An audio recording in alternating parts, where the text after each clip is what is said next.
যারা সরকারির যে বরাদ্দকৃত অর্থ দিয়ে বাড়তি কিছু করা যায় না, সে খাওয়ার আমি নিম্নমানের বলবো না, কিন্তু ওটা সম্পূর্ণ আহারের মধ্যে পড়ে না, যেটা সরকারি অর্থে খাওয়ার দেওয়া হয়। অনেক দানশীল ব্যক্তি রয়েছে, কারণ এই দেশ সেবা মানসিকতা নিয়েই এই দেশের মানুষজন তৈরি হয়েছেন, এবং যত বড় বড় প্রতিষ্ঠান তৈরি হয়েছে তারা কেবলমাত্র আপনার আধ্যাত্মিক চেতনা বা ধর্ম জাগরণের জন্য কাজ করেন না। যেমন ইস্কন, যেমন রামকৃষ্ণ মঠ মিশন এবং অন্যান্য অনেক সংগঠন রয়েছে দেশব্যাপী।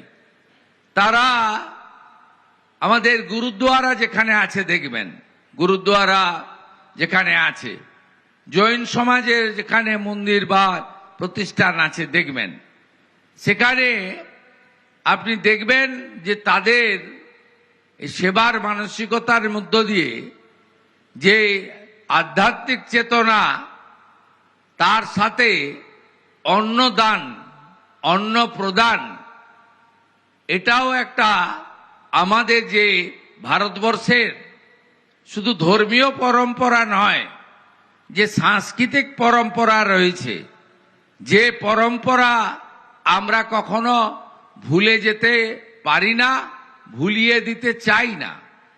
সেই জন্য তারা এগিয়ে আসেন, এবং এগিয়ে আসার ফলে আজকে বহু জায়গায় মিড ডে মিলে অনেক প্রতিষ্ঠান যুক্ত হয়েছে। তার মধ্যে অগ্রণী ভূমিকা নিয়েছেন আমাদের অন্নামৃত ফাউন্ডেশন, যা মূলত ইস্কনের দ্বারা পরিচালিত, যে কথা দয়ারাম প্রভু এখানে বিস্তারিতভাবে বলেছেন। এটি নতুন নয়, ভারতবর্ষের বহু রাজ্যে এই অন্নামৃত ফাউন্ডেশন তথা ইস্কন সরকারের সামান্য অর্থ, দানশীল মানুষদের সাহায্য এবং বহু শিল্প প্রতিষ্ঠান, কর্পোরেট, সফল বিজনেসম্যান তাদের কর্পোরেট সোশ্যাল রেসপন্সিবিলিটি CSR এর মধ্যে তারাও এগিয়ে এসেছেন এই প্রতিষ্ঠানকে সাহায্য করে উন্নত মানের পৌষ্টিক সুষম আহার বিতরণ করার কাজ করার জন্য। তাই আমরা সরকারে আসার পরে 9 মে আমি মাননীয় প্রধানমন্ত্রীর উপস্থিতিতে মহামহিম রাজ্যপালের দ্বারা মন্ত্রগুপ্তির শপথ নিয়ে এই রাজ্যের গুরুদায়িত্ব কাঁধে তুলে নিয়েছি, বা আপনারা আমাকে দিয়েছেন। আমি 11ই মে প্রথম সচিবালয়ে যাওয়ার পরে আমি এই বিষয়ে চিন্তা ভাবনা করি, এবং যুধিষ্ঠির প্রভুর নেতৃত্বে একটি টিম তারা সচিবালয়ে আসেন। আমি মুখ্য সচিব, অর্থ সচিব, শিক্ষা সচিব, পরবর্তীকালে শিক্ষামন্ত্রী তারাও দায়িত্বভার গ্রহণ করেন। করার পরে আমরা এই বিষয়ে চূড়ান্ত সিদ্ধান্ত নিই, ক্যাবিনেটে বাজেটে ঘোষণা হয়, ক্যাবিনেট অনুমোদন দেয়। আজকে আমরা তার শুভারম্ভ ঘটালাম। আজকে 1 আগস্ট 2026 কলকাতা পৌর এলাকা তথা কর্পোরেশন এলাকার প্রাক প্রাথমিক থেকে উচ্চ প্রাথমিক স্তরে 500টি বিদ্যালয়ে 44,000 শিক্ষার্থীকে আজকে থেকে পুষ্টিকর মধ্যাহ্ন ভোজন পরিবেশনের কর্ম শুরু করা হলো, শুভ কর্মসূচি। এবং আগামী 3 মাসের মধ্যে এই পরিষেবা সম্প্রসারিত হয়ে 2.5 লক্ষ শিক্ষার্থীর কাছে পৌঁছে দেওয়া হবে। এবং ইতিমধ্যে যে লঘু ফিল্ম আপনারা দেখেছেন,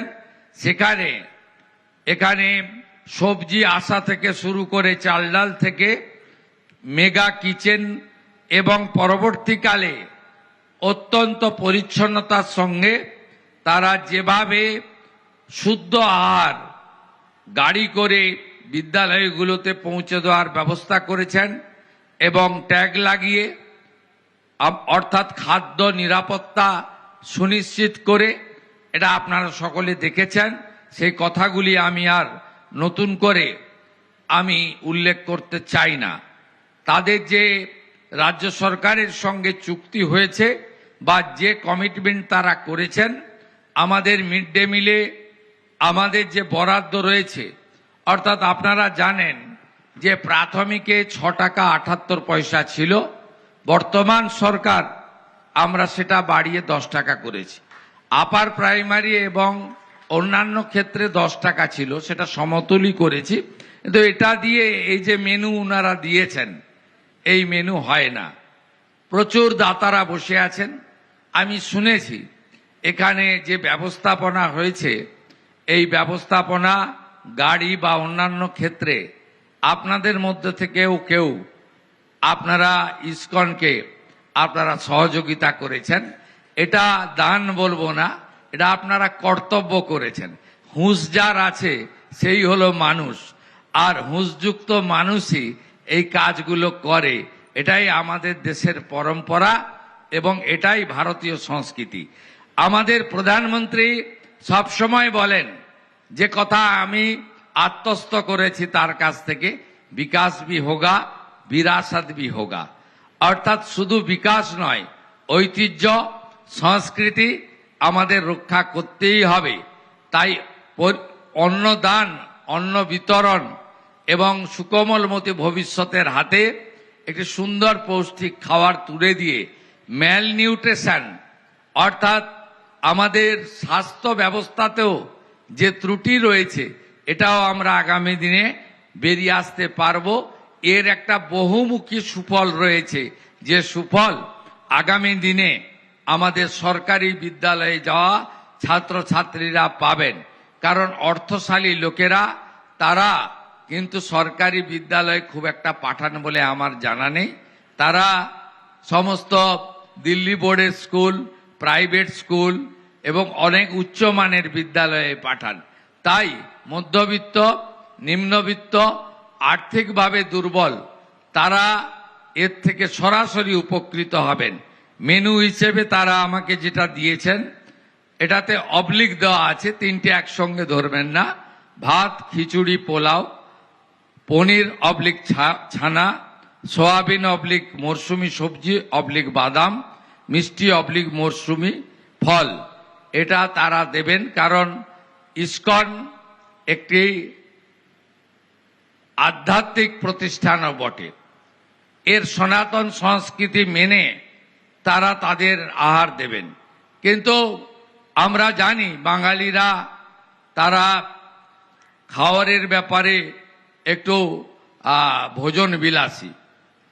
কেউ বা কারা যখন এটা সামনে এসেছিল, সমালোচক তো থাকবে, সমালোচনা থাকাটা খুব একটা খারাপ কিছু নয়। গণতন্ত্রে বিরোধীদের উপস্থিতি থাকাও দরকার। একদলীয় শাসনতন্ত্র কখনোই ভালো নয়। বহুদলীয় গণতান্ত্রিক ব্যবস্থা আমাদের সংবিধান দিয়ে গেছে। তারা কিছু না জেনে, আরে আপনারা তো চাইলে স্কুল শিক্ষামন্ত্রীর সঙ্গে কথা বলতে পারেন। যদি আমার সঙ্গে কথা বলতে লজ্জা পান আপনারা, তাহলে আপনারা আধিকারিকদের সঙ্গে কথা বলতে পারেন। যদি নাও পারেন, সরাসরি ইসকনে গিয়ে যোগাযোগ করতে পারেন যে আপনাদের সঙ্গে কি চুক্তি হয়েছে। প্রথম থেকেই আন্ডা আন্ডা আন্ডা করে মিছিল বের করে ফেললেন। আমরা যেমন ইসকনের সাত্ত্বিক আহারকে গ্রহণ করেছি, তাদের যে একটি নিজস্ব আনকম্প্রোমাইজ রীতিনীতি রয়েছে, যেটাতে তারা সমঝোতা করেন না, আমরা করতেও বলবো না। তার বাইরেও আমরা উড়িষ্যাতে আমাদের টিম পাঠিয়েছিলাম। সেখানে এসএইচজি গ্রুপকে দিয়ে আলাদা করে সপ্তাহে একদিন করে তারা ডিম সিদ্ধ দেন।